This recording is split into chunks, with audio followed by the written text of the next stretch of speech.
Admiral Jake Morrison stood in the observation deck of Earth's Deep Space Monitoring Station, staring at the data on his screen for the third time that hour. The numbers didn't change. The trajectory remained the same.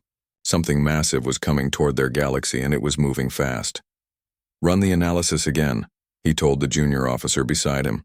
"Sir, we've run it 17 times. The results are consistent." The young man's voice carried a tremor of fear. "Whatever that is, it's not natural. It's too organized, too deliberate." Jake rubbed his tired eyes. He had been at this station for 15 years, watching the space between galaxies for threats. Most days, nothing happened. Today, everything changed. "Get me Dr. Nina Foster," he said, "and wake up Ambassador Lisa Grant. She needs to see this." Within an hour, the station's conference room filled with Earth's top scientists and military leaders. Dr. Nina Foster, a woman who had spent her entire career studying alien life forms, stood at the holographic display showing the approaching threat. "What we're seeing is unlike anything in our records," Nina explained, pointing to the swirling mass of ships and biological matter on the screen. "It's not just a fleet. It's alive. Our analysis suggests it's a hive mind, possibly billions of individual organisms working as one. They consume everything in their path. Every planet, every living thing. We're calling them the Vex." Captain Kevin Hayes, who commanded the defense forces around Earth's solar system, leaned forward. "How long do we have?" 6 months, Nina said quietly. "Maybe less." The room fell silent. 6 months to prepare for something that looked like it could swallow stars. Ambassador Lisa Grant spoke up. "We need to tell the Galactic Council immediately. This isn't just Earth's problem. This is everyone's problem." Jake nodded. "I'll send all our data to you, Ambassador. Make them listen." 3 days later, Lisa stood before the Galactic Council on the massive space station that served as the galaxy's government center. Around her sat representatives of the elder races, species that had ruled the stars for thousands of years while humanity was still learning to make fire. The Jar Ambassador, a tall reptilian creature with golden scales, listened to her presentation with obvious boredom. The Luminari, beings made of living crystal, barely moved. The Netharii, floating clouds of sentient gas, drifted lazily in their containment fields. "Honorable Council members," Lisa began, "Earth has detected a significant threat approaching our galaxy. We have extensive data showing—" "Ambassador Grant," the Jar interrupted, his voice dripping with contempt. "Your species has been part of this council for only 30 years. Your technology is primitive compared to ours.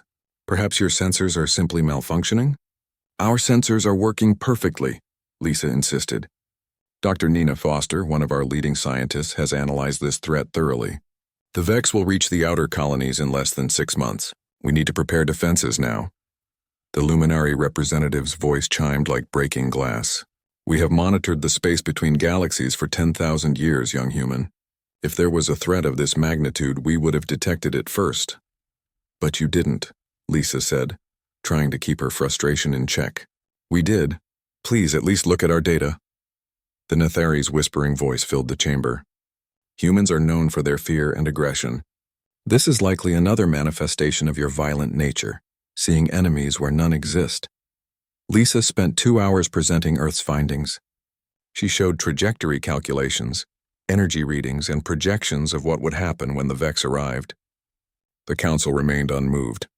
Finally, the vote came. Should the Galactic Council prepare emergency defenses based on Earth's warning? The result was overwhelming. Only Earth voted yes. Every elder race voted no.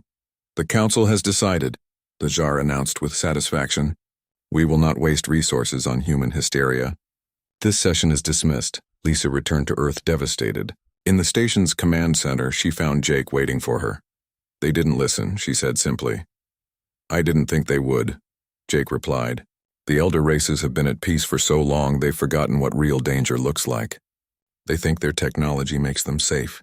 They're wrong. So what do?" Jake looked at the star map on the wall, showing Earth and its 100 colony worlds scattered across dozens of systems. "We prepare anyway. If they won't save themselves, we'll save ourselves. And maybe we'll be strong enough to help them when they finally realize their mistake." Over the next weeks, Jake worked in secret with other Earth military commanders. Captain Kevin Hayes began moving defense platforms into position around Earth. Old warships kept in storage since humanity's last civil war were brought back into service and upgraded. Colony worlds started increasing their weapon production, disguising it as industrial expansion. The Galactic Council noticed none of this. They were too busy congratulating themselves on their wisdom. Dr. Nina Foster continued studying the Vex, learning everything she could about how they moved and fought. "They're efficient," she told Jake during one late-night meeting. "They don't waste anything. Every ship, every creature has a purpose. It's beautiful in a terrifying way. Can we stop them?" Jake asked. "I don't know," Nina admitted, "but I know we can hurt them. And I know we're more adaptable than the elder races. We've spent our entire history fighting and surviving. They've spent theirs ruling and relaxing. That might make the difference." 3 months after Earth's warning, the first Vex scouts entered the outer edge of the galaxy. A small colony belonging to the Luminari went silent. When other ships investigated, they found the entire planet stripped clean. Every building torn apart, every living thing consumed, even the atmosphere had been harvested. The Galactic Council convened an emergency session. The Jar ambassador demanded answers. This must be some natural disaster or perhaps pirates. But more colonies fell silent. Then more. Within a week, 5 worlds were gone. On Earth, Jake Morrison watched the reports coming in. He felt no satisfaction at being right. He felt only the heavy weight of what was coming. "Admiral," Captain Hayes said, entering the command center, "the Council is requesting Earth's data on the Vex now." "Send it," Jake ordered. "And Hayes? Accelerate our defense preparations. We don't have 6 months anymore. We have 3, maybe 4. Sir, the Council might punish us for unauthorized military buildup." Jake looked at his old friend. "Kevin, in 3 months, the Council won't exist unless we save it. I don't care what they think of us now. I care about what survives when this is over." Across Earth and its colonies, humanity prepared for war. Factories ran day and night. Ships were armed, soldiers trained, and every human who looked at the stars knew that something terrible was coming. Something that would test whether humanity deserved its place among the stars. Ambassador Lisa Grant sent one final message to the Galactic Council. "Earth warned you. You didn't listen.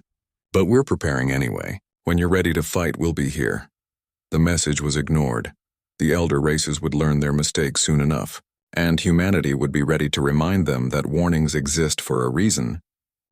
The first real battle happened in the Orion sector, far from Earth but close enough to matter. The Jar Empire sent their finest battle fleet, 300 warships equipped with weapons that could crack planets. They met the Vex swarm head-on, confident in their superior technology. The battle lasted 4 hours. The Jar fleet was completely destroyed. Colonel Brandon Lee watched the battle recordings in Earth's military headquarters, his jaw tight. Beside him, Commander Amy Walsh leaned forward, studying every detail. "Look at that," Amy said, pointing at the screen. "The Jar energy weapons hit the Vex ships perfectly. The first shots work fine. But then, the Vex adapt," Brandon finished. "By the second and third shots, their bioarmor has already changed to resist the weapons." The Jar kept using the same tactics, the same weapons, expecting different results. "They never learned to improvise," Amy observed. "They've been the most powerful military in the galaxy for so long, they forgot how to actually fight." Brandon nodded grimly. "Call Admiral Morrison. He needs to see this, and get our pilots ready. We're going to need everyone." Across the galaxy, panic spread. The Luminari tried to evacuate their core worlds, but the Vex moved too fast.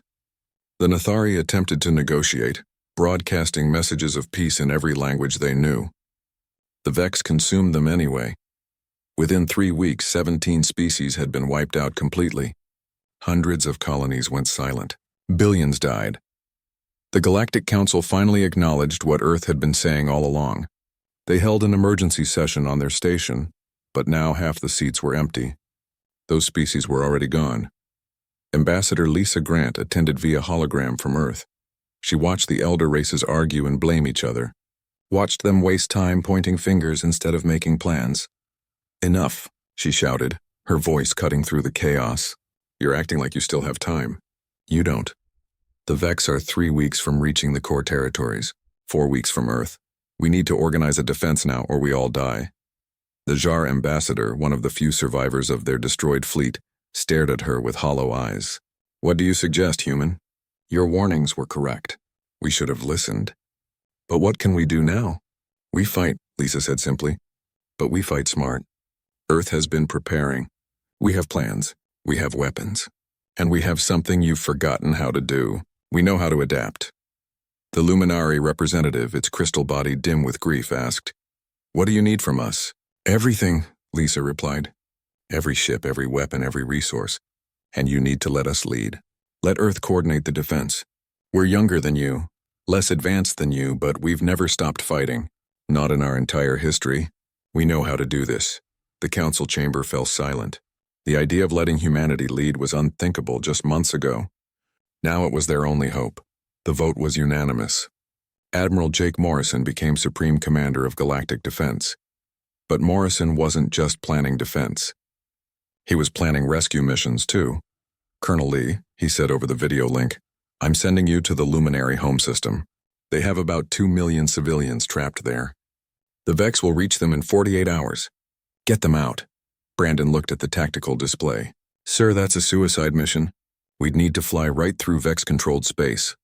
"I know what I'm asking," Jake said quietly. "But those are 2 million lives. And we need the galaxy to see that Earth doesn't abandon people, even people who mocked us." Brandon smiled. "Understood, sir. My team will have them out in 46 hours." Commander Amy Walsh led the rescue operation personally, piloting her experimental strike craft through the chaos. Her ship was small and fast, designed by human engineers who understood that sometimes speed mattered more than firepower. Behind her flew 20 more strike craft, each one carrying evacuation pods. They jumped into the Luminari system and found it burning. Vex ships swarmed everywhere, tearing apart the beautiful crystal cities. "Stay tight," Amy commanded over the comm. "We go in fast, grab everyone we can, and get out faster. Don't try to fight unless you have to." They dove through the swarm like knives through water. Vex ships fired at them, but human pilots knew how to dodge. They had trained in war games against each other for years, learning to anticipate and react. Amy's ship landed in the capital city's main plaza. Thousands of Luminari refugees ran toward her, their crystal bodies catching the light of burning buildings. She opened her evacuation pods and started loading people as fast as she could. Come on," she urged. "We have 3 minutes before the Vex find us." A Luminari elder approached her, its ancient body cracked and damaged. "Why?" it asked. "Why risk your lives for us? We dismissed your warnings. We called you primitive." Amy looked at the alien while her crew loaded refugees. "Because that's what humans do," she said. "We help people, even people who were jerks to us. Now get in the pod." The 20 strike craft made 3 trips each, jumping back and forth through Vex space. They lost 2 ships, 6 human pilots died, but they saved 1.8 million Luminari refugees. When Brandon's fleet returned to Earth, the entire galaxy watched. The footage of human pilots diving into danger to save aliens who had insulted them spread across every news network. The Jar ambassador contacted Jake Morrison directly. "Your people fight like demons," he said, "but they save like angels. I have misjudged humans." "Yes, you did," Jake replied without anger. "But there's no time for apologies now. Are you ready to follow orders?" "My orders? What do you need?" "Your remaining ships, your manufacturing capacity, and your trust. I'm going to teach you how humans fight. It won't be clean. It won't be honorable by your standards, but it will work." Meanwhile, Dr. Nina Foster's research team had made progress. Working with alien scientists who finally took them seriously, they analyzed every Vex battle, every attack pattern. "I found something," Nina told Jake during their daily briefing. "The Vex communicate through quantum entanglement. Every creature is linked to the others. If we can disrupt that communication, even temporarily, we can confuse them." "Can we build something to do that?" Jake asked. "We already did," Nina said with a tired smile. "It's crude, it's power-hungry, and it has a limited range. But it works. We're calling them quantum scramblers. How long to mass-produce them?" "That's the thing," Nina explained. "The Luminary could make a perfect version in about 2 years. But we don't have 2 years. So we're making the crude version. We can have 10,000 units ready in 3 weeks." Jake laughed despite the situation. "That's the human way. Build something that works now instead of something perfect later." "I love it." The quantum scramblers were deployed on every human ship and station. They weren't elegant. They weren't efficient. But they worked. When the next Vex attack came, the human forces activated their scramblers. The Vex swarm suddenly lost coordination. Individual creatures became confused, attacking randomly instead of working together. It only lasted a few minutes before the Vex adapted, but those few minutes made all the difference. Human ships tore through the disoriented Vex, then retreated before the swarm could recover. It was hit-and-run warfare, something humans had practiced for thousands of years. The elder races watched in amazement. "You don't fight with honor," a Nathari commander observed. "No," Brandon agreed. "We fight to survive. Honor is for after the war." As the Vex pushed deeper into the galaxy, Earth continued its preparations.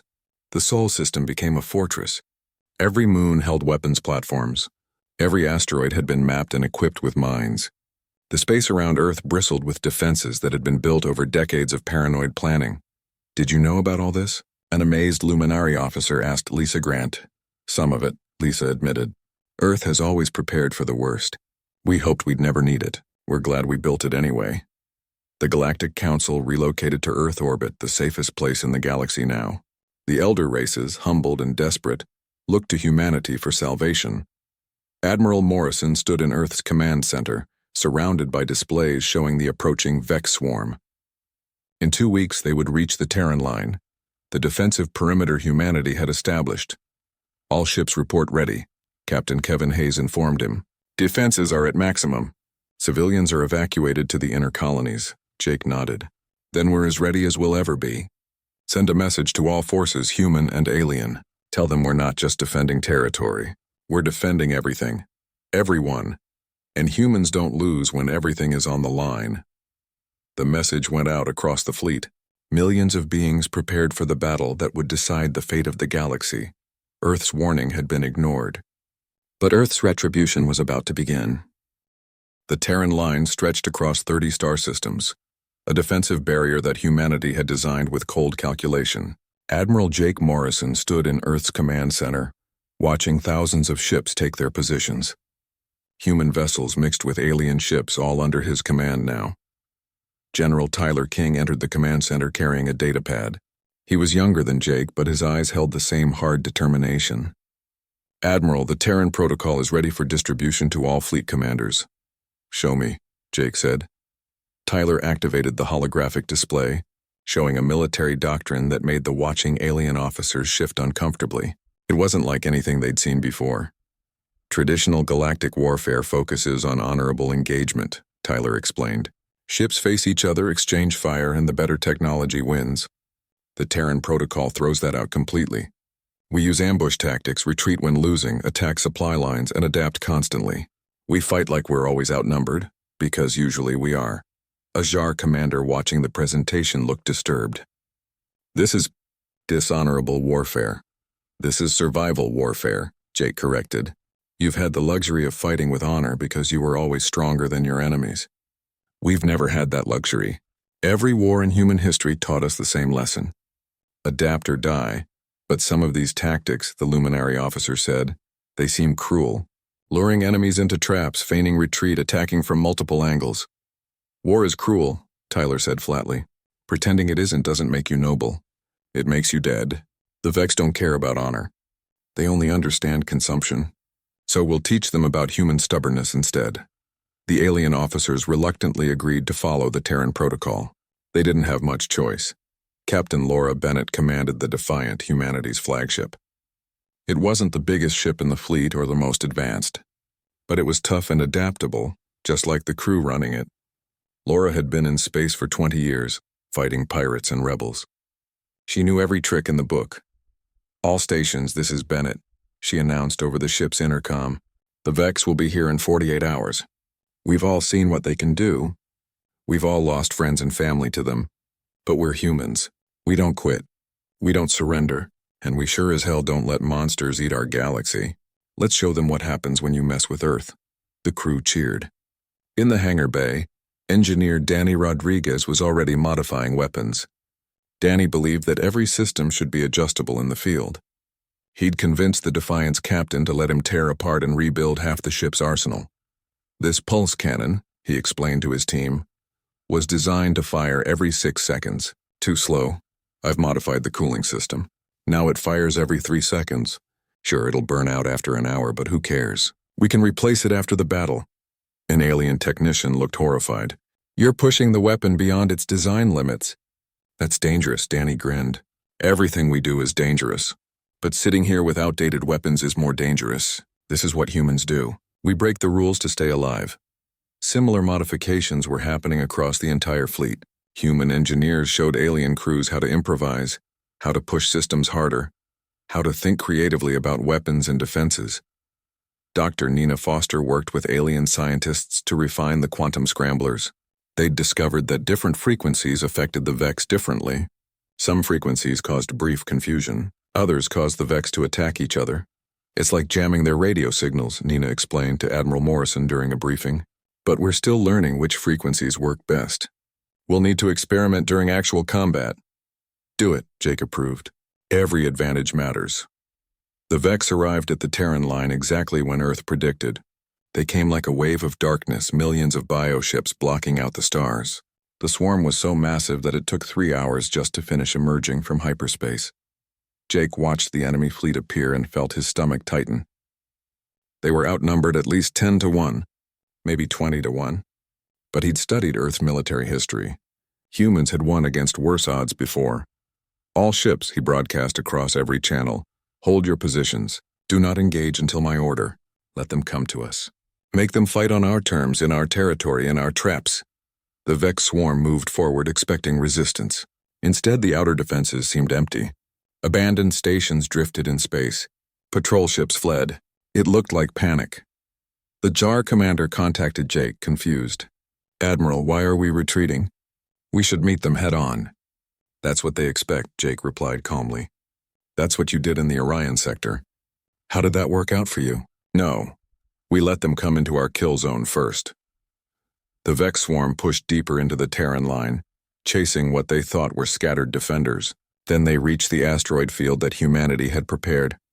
Now, Jake ordered. The asteroids exploded, thousands of them, each one packed with nuclear weapons. The explosions tore through the Vex swarm like fire through paper.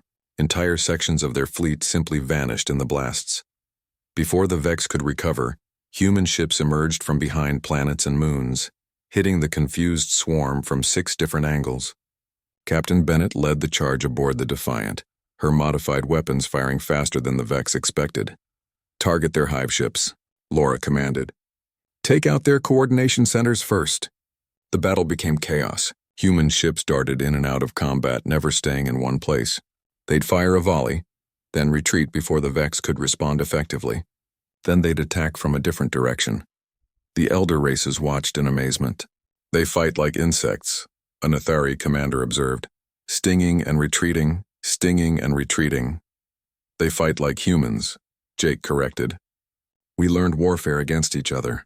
We know every dirty trick because we've used them all. The Vex adapted quickly, but humanity adapted faster. When the Vex changed their bioarmor to resist human weapons, Engineer Rodriguez introduced new ammunition types. When the Vex tried to surround human positions, the humans simply abandoned those positions and attacked elsewhere. This is evolutionary warfare, General Tyler King explained to the confused alien commanders. We don't perfect one strategy. We evolve constantly. Every hour we're different. Every day we're stronger. The battle for the Terran line lasted 6 weeks. It was brutal. Human casualties were horrific. Every day Jake received reports of destroyed ships, of brave crews who'd sacrificed themselves to protect others. On the colony world of New Boston, ground fighting started when Vex dropships managed to break through the orbital defenses. Sergeant Kate Sullivan commanded the defense of the capital city. The Vex landed expecting easy prey. Instead, they found humans who'd turned every building into a fortress. Kate's soldiers knew urban warfare like it was breathing. They'd set up kill zones on every street, had snipers on every roof, and had rigged half the city with explosives.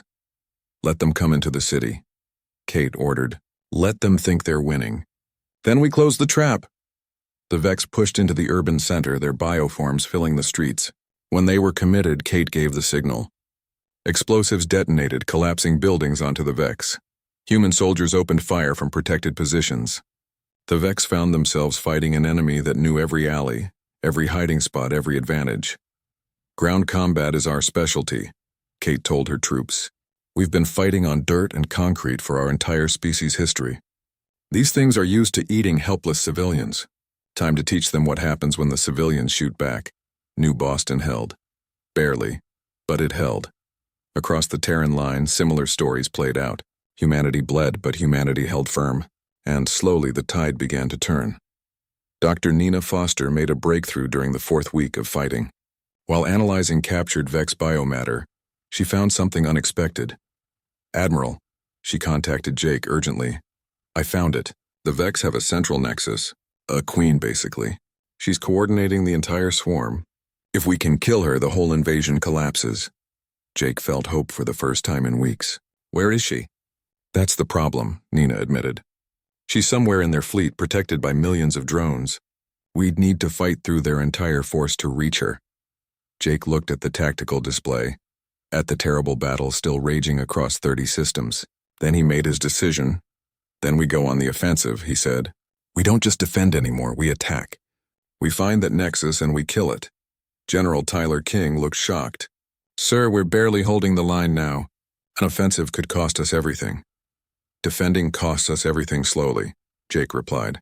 "Attacking gives us a chance to end this. Prepare Operation Retribution. We're taking the fight to them." The announcement spread across the human fleet. After 6 weeks of desperate defense, they were going to attack. Some thought it was madness. Most thought it was typically human. Captain Bennett received her orders and smiled grimly. "Finally," she said to her crew, "we stop letting them push us around. Time to show these things why you don't invade Earth's galaxy." The fleet prepared for humanity's counterstrike, for the moment when Earth would stop warning and start fighting back with everything it had. Operation Retribution began at dawn on Earth, though dawn meant nothing in space. Admiral Jake Morrison watched his fleet assemble, a massive force that represented the combined military might of dozens of species, all following human tactics now. "Sir," Captain Kevin Hayes said quietly, standing beside him, "the casualty projections for this operation are severe. We could lose half our forces." "I know," Jake replied, his voice heavy. "But if we don't do this, we lose everything. The Vex won't stop. They'll grind us down slowly. This way we have a chance to end it." Kevin nodded. "Then let's make it count." The fleet consisted of 3,000 ships. It seemed like a lot until you compared it to the millions of Vex vessels still swarming across space. But humans had never let bad odds stop them before. Commander Ryan Porter led the fighter wings. He was only 26 years old, but he'd flown more combat missions in the last 6 weeks than most pilots flew in a lifetime. His squadron had a name that made the elder races uncomfortable. They called themselves the Reapers. "Listen up," Ryan told his pilots over the comm. "Today we're going deep into Vex territory. Command needs us to clear a path for the capital ships. That means we're going in first, and it means some of us won't come back. But if we succeed, we end this war." "Who's with me?" Every pilot in his squadron volunteered. That was the thing about humanity. When the mission was impossible, humans volunteered anyway. The assault began with a massive bombardment. Human ships and their alien allies fired everything they had at the Vex forward positions. The space lit up with explosions, plasma fire, and energy beams that could vaporize planets. The Vex responded exactly as expected.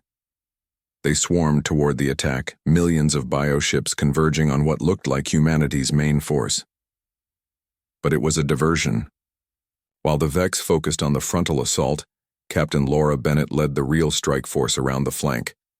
Her ship, the Defiant, commanded 200 vessels handpicked for speed and hitting power. Their mission was simple: punch through to the center of the Vex swarm and find the Nexus. "All ships, go to silent running," Laura ordered. "We're ghosts until we're not." They slipped through the chaos of battle, using debris and destroyed ships as cover. Human stealth technology wasn't as advanced as alien tech, but it worked well enough when the enemy was distracted. Engineer Danny Rodriguez worked frantically in the Defiant's engine room, pushing the systems beyond their limits. "Come on, baby," he muttered to the ship. "Just hold together a little longer. We can replace you after this is done." An alarm blared. The ship was overheating. Danny rerouted power, shut down non-essential systems, and kept the engines running. This was what human engineers did. They kept broken things working through sheer stubborn determination. Back on New Boston, the ground war continued. Sergeant Kate Sullivan's forces had been fighting Vex ground troops for 4 weeks straight. The city was ruined, but it was still theirs. A young soldier approached her position, exhausted and covered in dirt. "Sergeant, we're down to 20% ammunition. Supply drop was destroyed." Kate looked at their remaining weapons, then at the tools and equipment scattered around the ruined city. "Then we improvise. Grab every power tool you can find. Industrial cutters make good weapons. Welders can burn right through Vex armor. We're humans. We've been making weapons since we learned to pick up rocks. Get creative." Her troops scavenged the city, turning mining equipment into weapons, rigging construction vehicles with armor plating, and setting up new traps using civilian technology. When the next Vex wave attacked, they found humans fighting with jury-rigged weapons that shouldn't work but somehow did. A Luminari observer, watching from orbit, sent a message to his commanders. "The humans are insane. They're fighting with construction equipment. But it's working. How are they doing this?" The response came from a JAR officer who'd learned to appreciate human methods. "They're doing it because they're humans. They don't quit. Ever." In space, Commander Ryan Porter's fighter squadron encountered the first serious Vex resistance. Hundreds of enemy biofighters swarmed toward them, more than his small force could handle. "All wings, execute Maneuver 7, Ryan ordered calmly. Maneuver 7 was a human invention. It involved fighters flying straight at overwhelming enemy forces, then scattering at the last second while dropping mines. The Vex, focused on pursuing individual fighters, flew right into the minefield. The explosions cleared a path, but at a cost. Ryan watched 3 of his pilots get caught in the blasts. 3 more were shot down trying to escape. But the path was open. "Keep moving," he shouted. "Their sacrifice matters if we finish this." Captain Bennett's strike force pushed deeper into Vex territory. They'd lost 30 ships already, but they were getting close. Dr. Nina Foster, aboard a science vessel in the formation, tracked quantum signals through the chaos. "I'm reading massive quantum entanglement activity 3 light-years ahead," Nina reported. "That has to be the Nexus. It's the only thing that could generate that much coordinated communication." "Then that's where we're going," Laura said. "All ships, prepare for final acceleration. We're not stopping for anything." The Defiant and its escort force burned their engines at maximum, racing toward the signal Nina had detected. Behind them, the rest of the human fleet fought to keep the Vex distracted, paying in blood for every second of time they could buy. Admiral Morrison watched the casualty reports stream in from the command center on Earth. Every report had names he recognized. People he'd trained with, served with, friends who were dying to give the strike force its chance. "Sir," an officer said quietly, "we've lost 800 ships in the last hour. The diversionary force is being torn apart." Jake's hands clenched into fists. "Tell them to hold position just a little longer." General Tyler King stood beside him, watching the tactical display.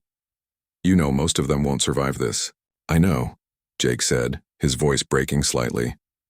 "But if we win, their sacrifice saves billions. That has to matter. It has to."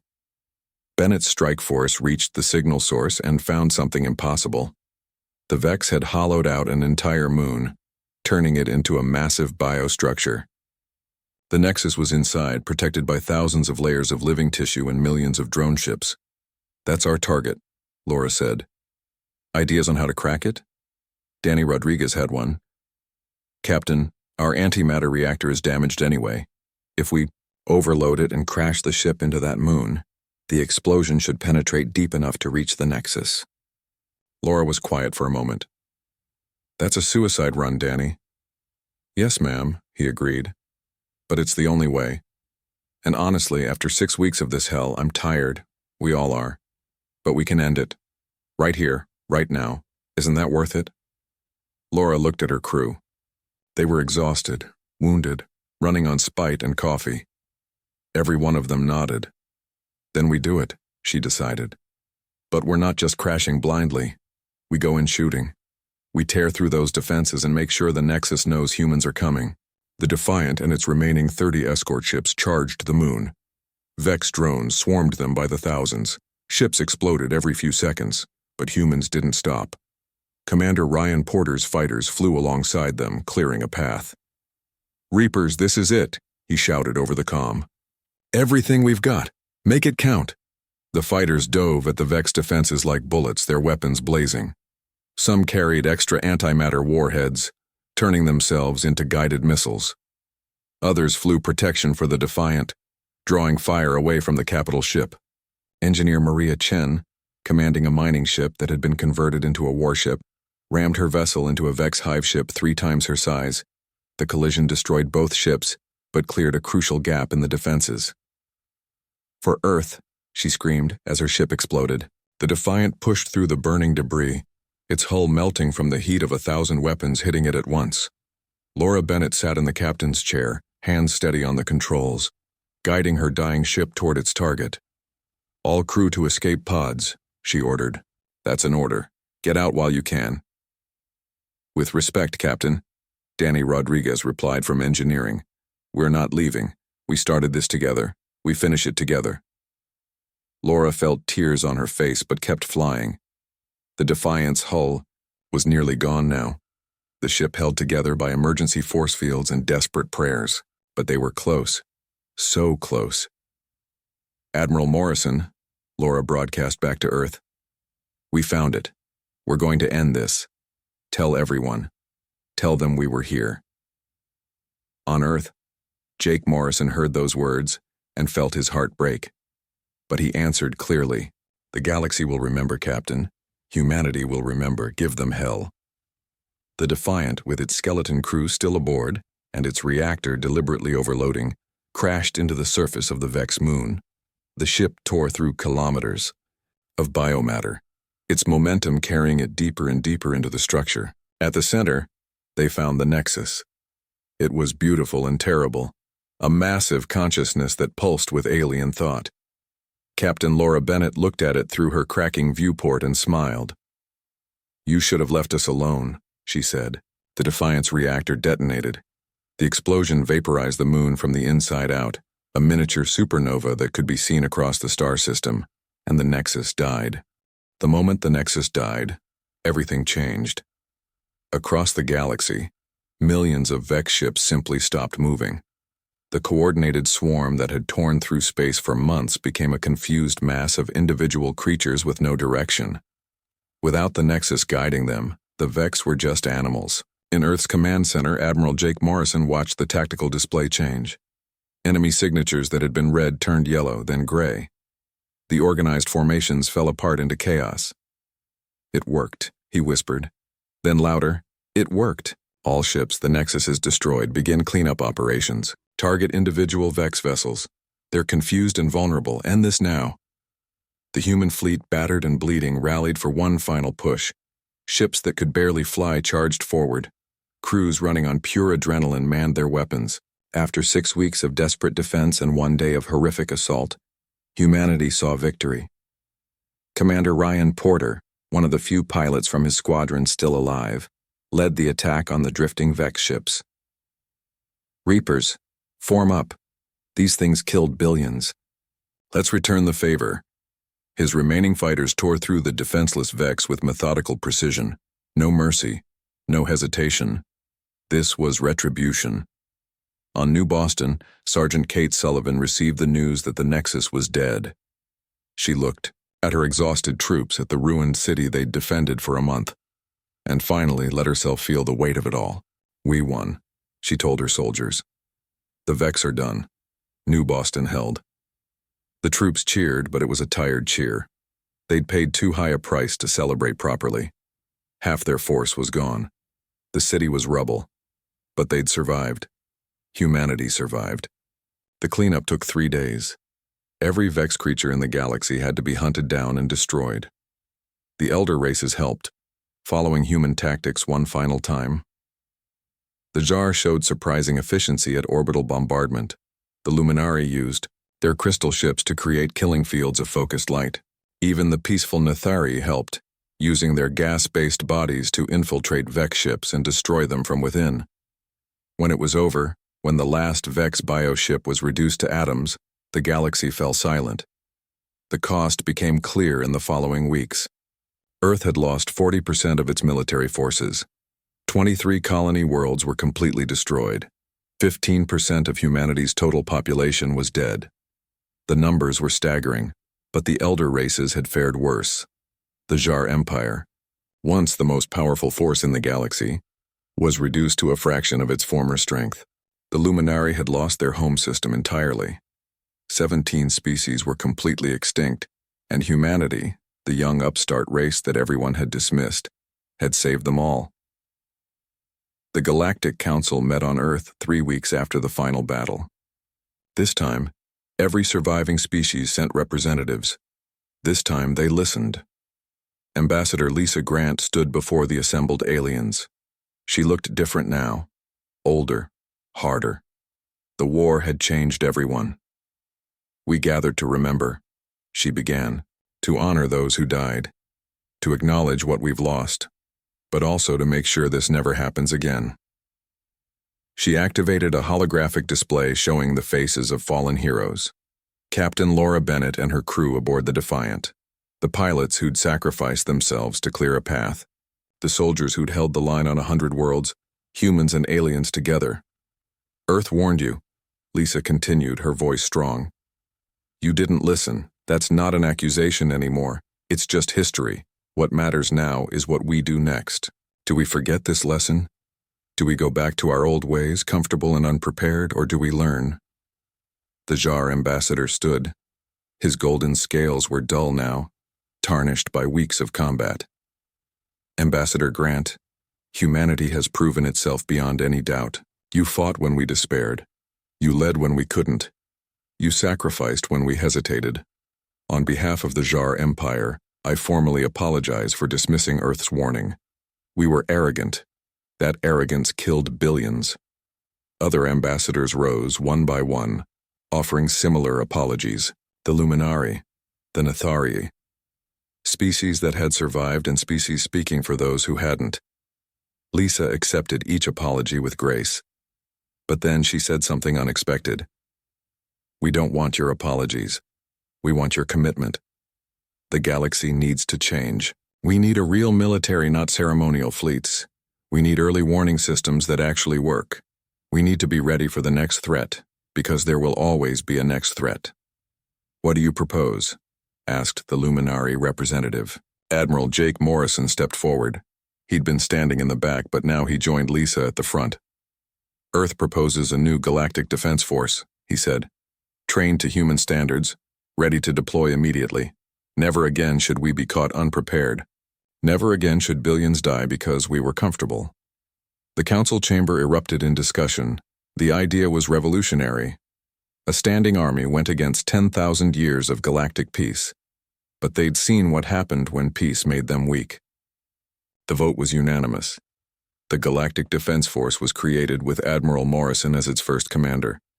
The elder races agreed to contribute resources and personnel, but the training and tactics would be human. You're militarizing the galaxy, an Nathari observer noted. No, Jake corrected. We're making sure the galaxy can defend itself. There's a difference. We're not building an army to conquer. We're building an army to protect. That's what humans do. In the weeks that followed, the galaxy began to rebuild. Human engineers helped repair alien worlds, teaching them the art of improvisation. Human soldiers trained alien forces in defensive warfare. Human scientists shared everything they'd learned about the Vex, making sure the knowledge wasn't lost. Dr. Nina Foster led a project to catalog every detail of the Vex threat. We beat them this time, she told her team. But there might be others like them out there. Next time, we'll be even more ready. Engineer Danny Rodriguez became a legend among alien engineers.